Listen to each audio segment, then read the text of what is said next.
आप सभी दर्शकों का स्वागत है हमारे इस बार की क्वार्टर की लेसन स्टडी में, जिसका शीर्षक है एक वादा, प्रभु की अनंत वाचा। तो जानते हैं कि ऐसा क्या वादा करा है परमेश्वर ने हमारे साथ, जानते हैं कि वो हमारे जीवन से क्या चाहता है। इन बातों का जवाब जानने के लिए आप हमारे इस छोटे से सफर में हमारे साथ बने रहिए।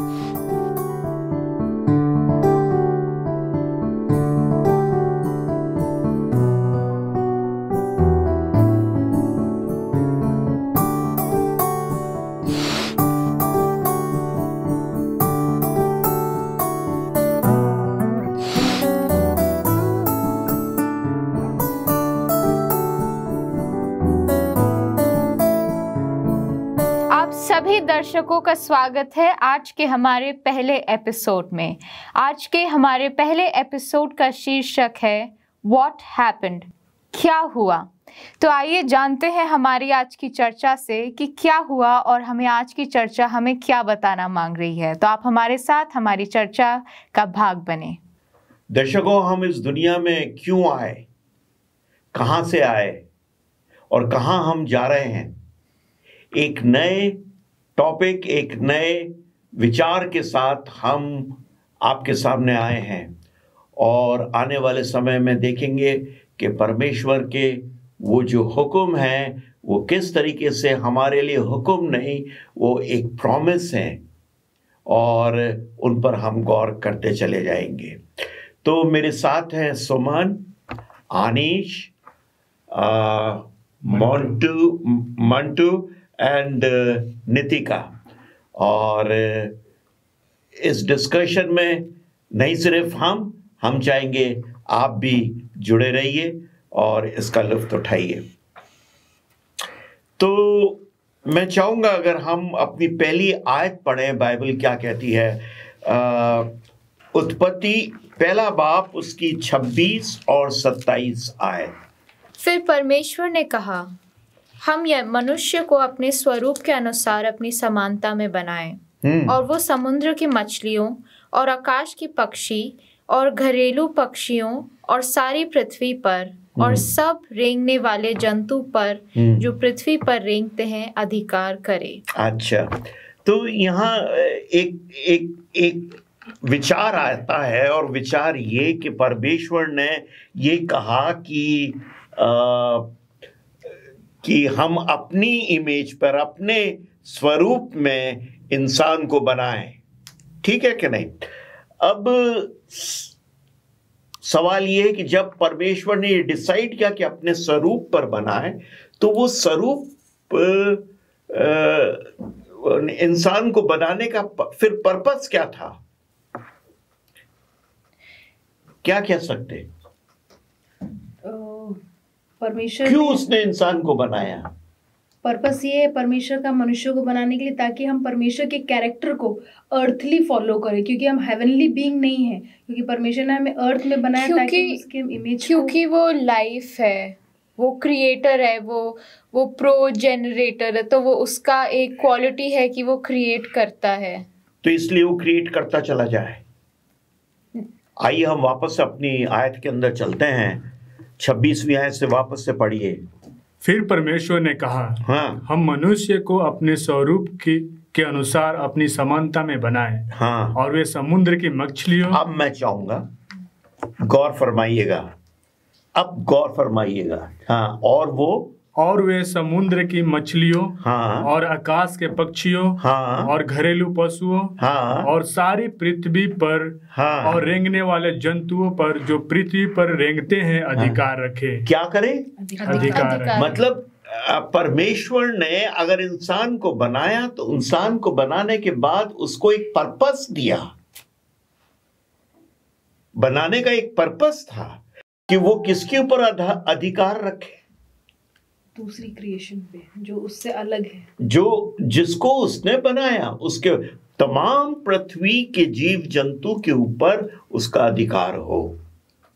That was the main purpose। तो कहते हैं ना, हम इस दुनिया में क्यों आए? परमेश्वर ने हमें एक पर्पस से बनाया, एक वजह से बनाया।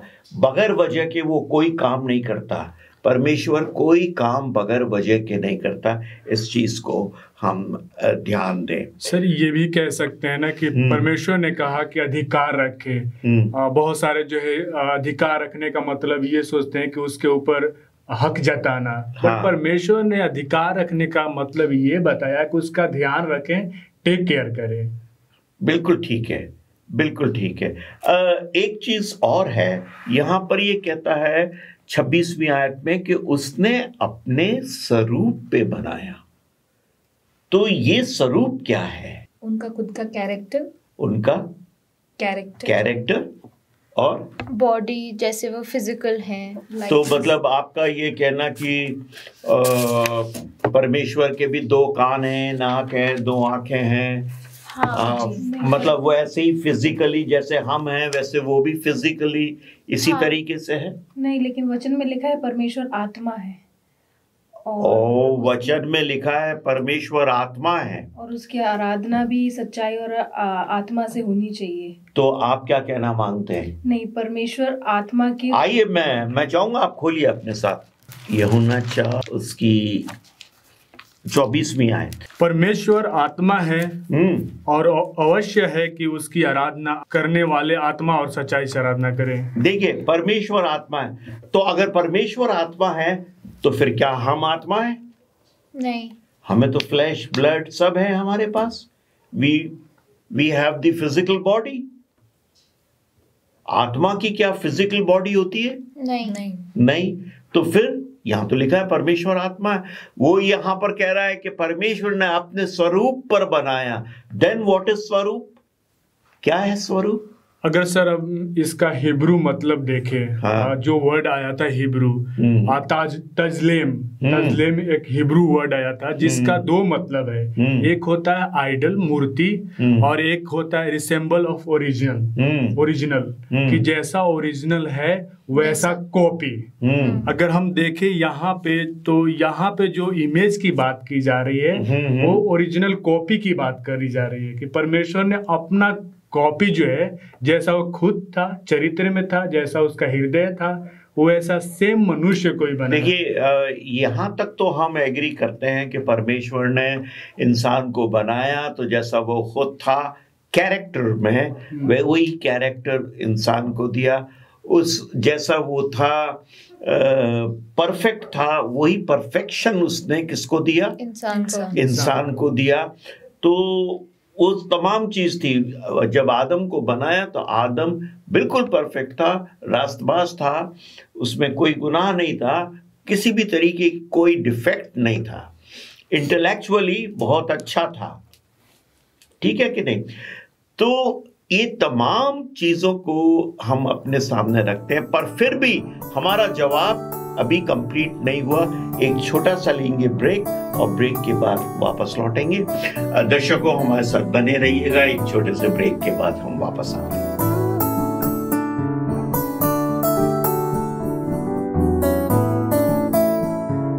एक बार फिर से आपका स्वागत है हमारे डिस्कशन में, हमारे इस परिचर्चा में। आइए हमारे साथ आप भाग बनिए। हम लोग डिस्कस कर रहे थे कि क्या अगर परमेश्वर आत्मा है, जैसे अभी हमने यूहन्ना 4 बाब और उसकी 24वीं आयत में पढ़ी, परमेश्वर आत्मा, तो अगर परमेश्वर आत्मा है और हम उसका स्वरूप है तो क्या हम भी आत्मा है? लेकिन हम आत्मा नहीं है, हमारे पास फिजिकल बॉडी है। तो स्वरूप का यहाँ पे क्या मतलब निकलता है? Similar, likeness. हम ये भी देख सकते हैं कि जब वो आत्मा की बात कर रहा है तो जैसे हम भी कई बार जैसे बोलचाल में बोलते हैं कि वो बहुत दुखी आत्मा है, तो हम उसके आत्मा की बात नहीं कर रहे हैं। तो आत्मा ऐसे भी हो सकती है, आत्मा पूरा जो वो है विद फिजिकल बॉडी, और उनका वो उसको दर्शाती है। चलिए इसको कट शॉर्ट करते हैं। देखिए, हम लोग, पहला हुक्म क्या है? तुम मुझे छोड़ दूसरों को ईश्वर करके ना मानना। और आगे? तू अपने लिए कोई मूर्ति खोद के ना तू अपने लिए कोई मूर्ति मत बनाना, चाहे वो ऊपर आसमान में हो, चाहे धरती पर हो या धरती के नीचे हो। क्यों परमेश्वर ने ये कहा? अब मैं मूसा की बात करता हूं। मूसा ने जब वो पहाड़ के ऊपर आग जलती हुई देखी तो वो तो आग थी, उसने देखा झाड़ी जल रही है लेकिन वो जल के कंज्यूम नहीं हो रही है, वो जलती चली जा रही है लेकिन कंज्यूम नहीं हो रही। तो वहां पे जब वो गया, तू कौन है, तो उसने बोला कि I am that I am, मैं वो खुदा हूं, जो मैं हूं सो हूं। तो क्या मतलब, क्या खुदा आग है, क्या खुदा परमेश्वर आग है, क्या परमेश्वर आत्मा है, क्या परमेश्वर जल है, वायु है, क्या है? क्या वो हमारी तरह है?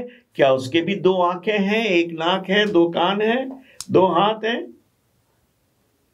तो देखिए, इसको कंक्लूड करें, और कंक्लूड हम इस तरीके से करेंगे, परमेश्वर क्या है हम जानते नहीं, लेकिन परमेश्वर एक वो शक्ति है जो बहुत कुछ सोच सकता है जिसको हम कभी इमेजिन कर नहीं सकते। फरिश्तों को उसने बनाया, फरिश्तों को उसने पर लगा दिए, हमारे तो पर है नहीं, वो भी उसकी कल्पना है। हमारे सोच से परमेश्वर परे हैं, बहुत परे हैं।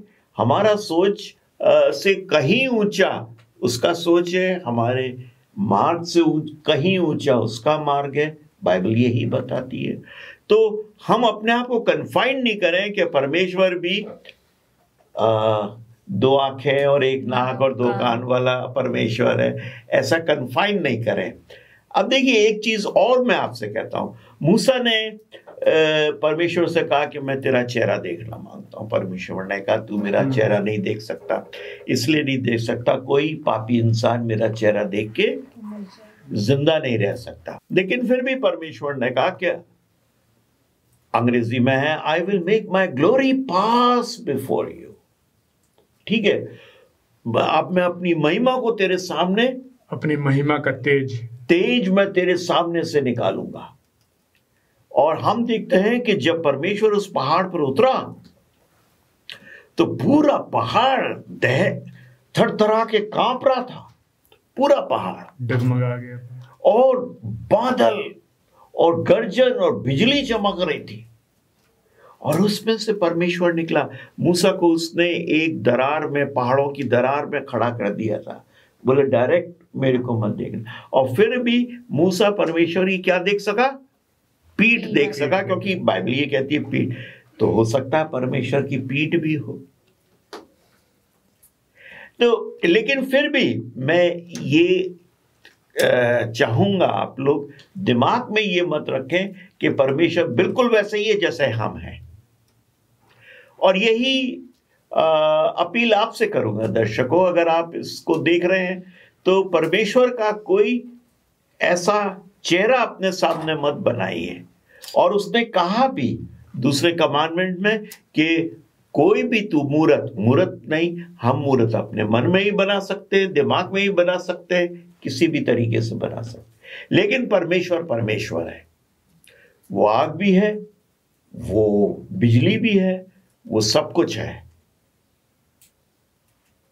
ठीक है कि नहीं? हम आगे चलेंगे, ये आयत पढ़ेंगे, भजन संहिता 100 उसका 3। निश्चय जानो कि यहोवा ही परमेश्वर है, उसी ने हमको बनाया और हम उसी के हैं। निश्चय जानो कि यहोवा ही परमेश्वर है, उसी ने हमको बनाया और हम उसी के हैं।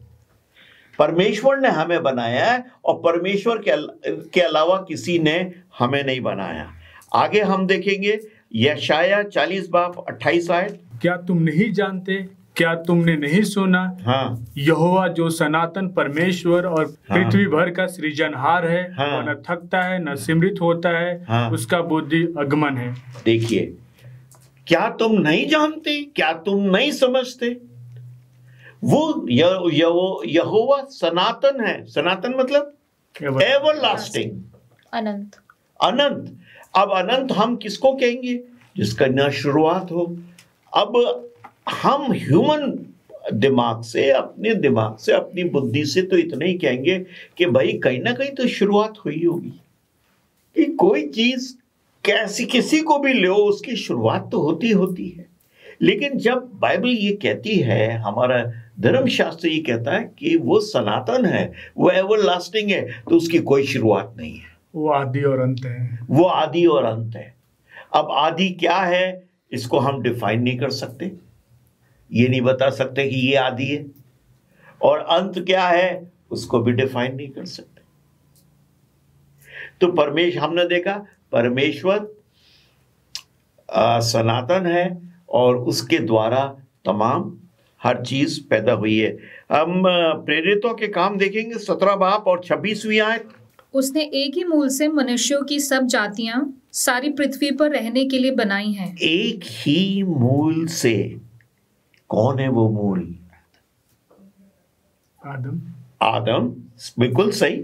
एक ही मूल से क्या हुआ?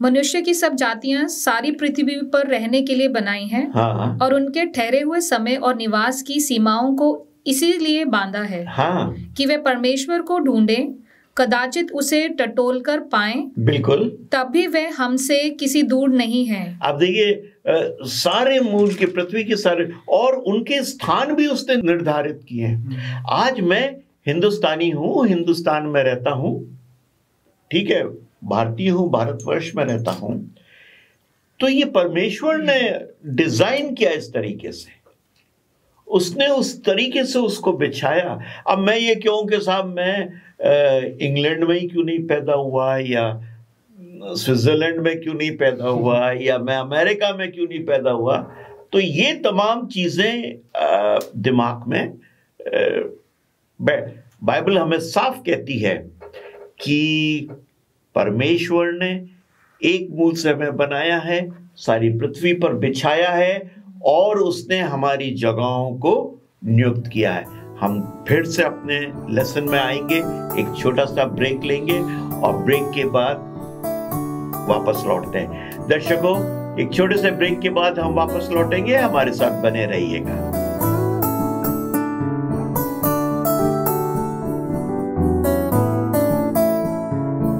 वेलकम बैक दर्शकों, आपका स्वागत है।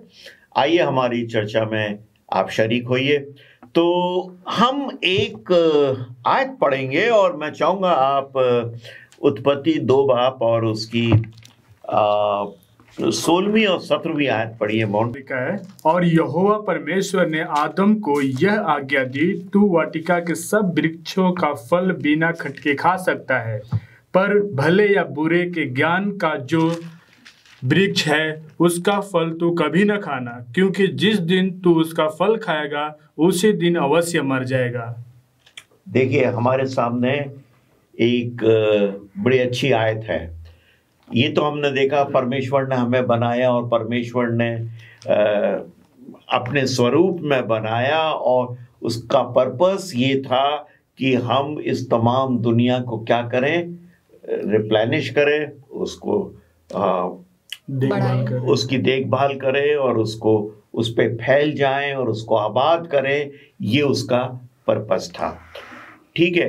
अब यहां पर है कि आदम को उसने बागे अदन में रखा और बागे अदन में उसने कहा कि सारे फलों को तू खा सकता है, बस एक फल को तू नहीं खाएगा।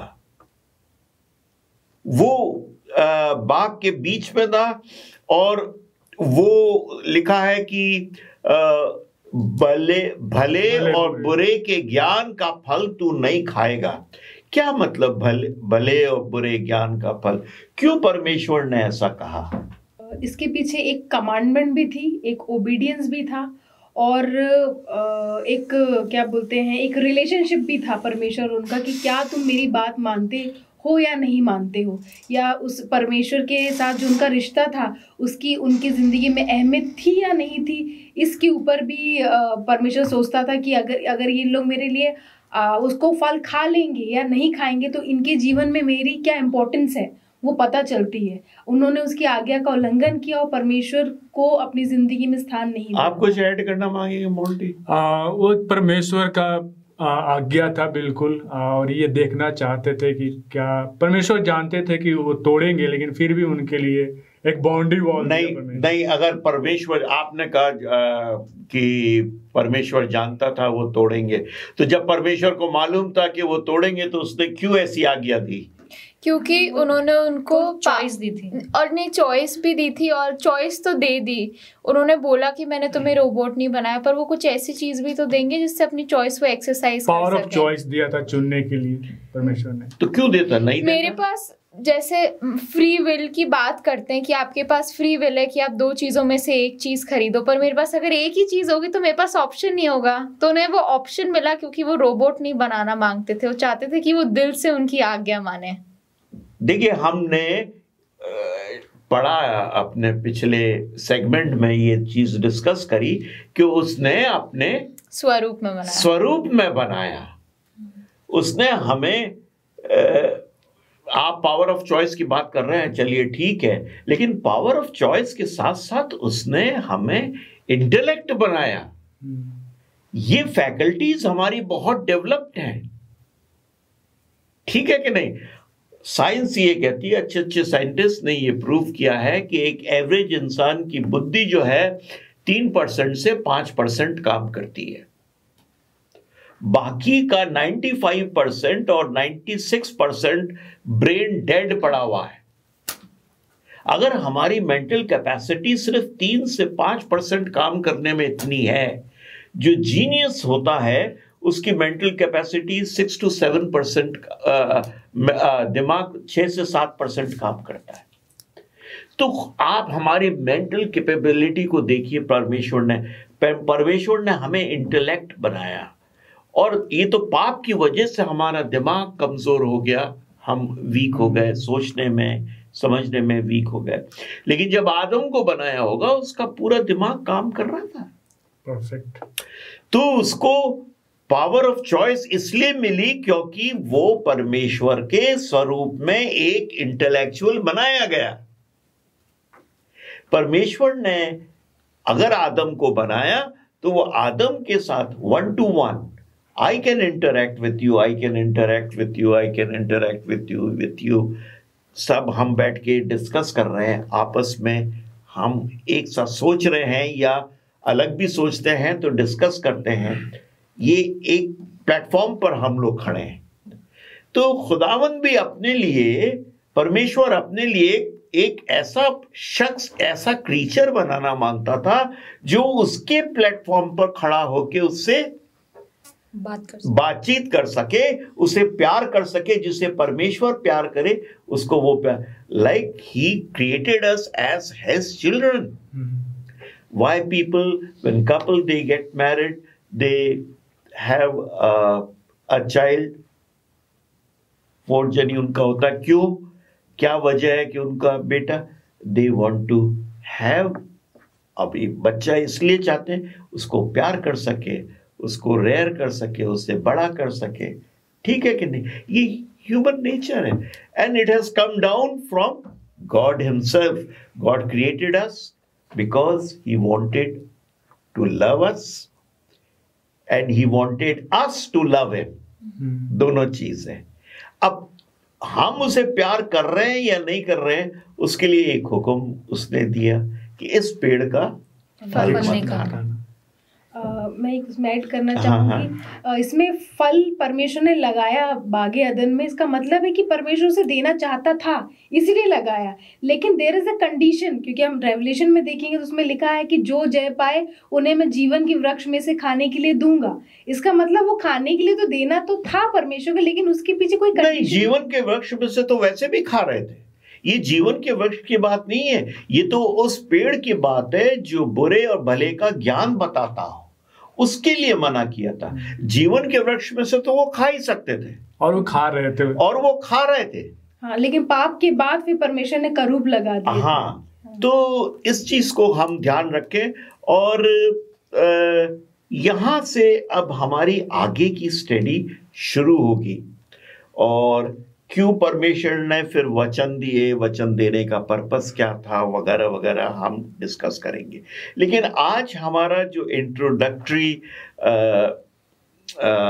ये एपिसोड है वो इस बात को स्टैब्लिश करने के लिए कि राइट फ्रॉम द बिगिनिंग परमेश्वर ये चाहता था कि जिस इंसान को मैंने अपने बच्चे की तरह पैदा किया, देखिए तमाम चीजों को उसने बनाया एक्स निहिलो, इंग्लिश का वर्ड है। उसने बोला हाथी हो जाओ, हाथी हो गए, घोड़े हो जाओ, घोड़े हो गए, ये हो जाओ, वो हो गया, पेड़ आ जाओ, पेड़ हो गए।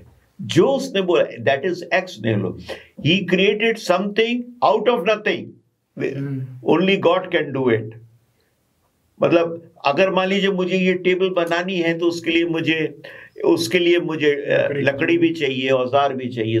वो तो बोलेगा और ये हो जाएगा, ठीक है कि नहीं। पर इंसान को उसने काय में बनाया? अपने हाथ से रचा।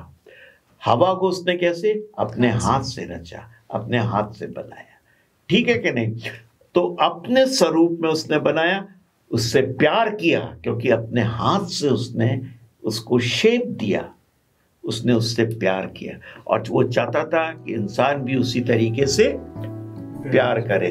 तो एक पेड़ को बीच में रखा उसने कि मेरी आज्ञा को मानेंगे और ये काम करेंगे। तो दर्शकों, आज की हमारी इतनी लाभदायक चर्चा से आप सबने सीखा होगा कि कैसे परमेश्वर हमारी सोच से परे है, कि वो शायद हमारी तरह है और शायद हमारी तरह नहीं भी है। ऐसे ही कई नई बातों को जानने के लिए आप हमारे साथ इस सफ़र में बने रहिए। हम आपसे मिलेंगे हमारे दूसरे एपिसोड में।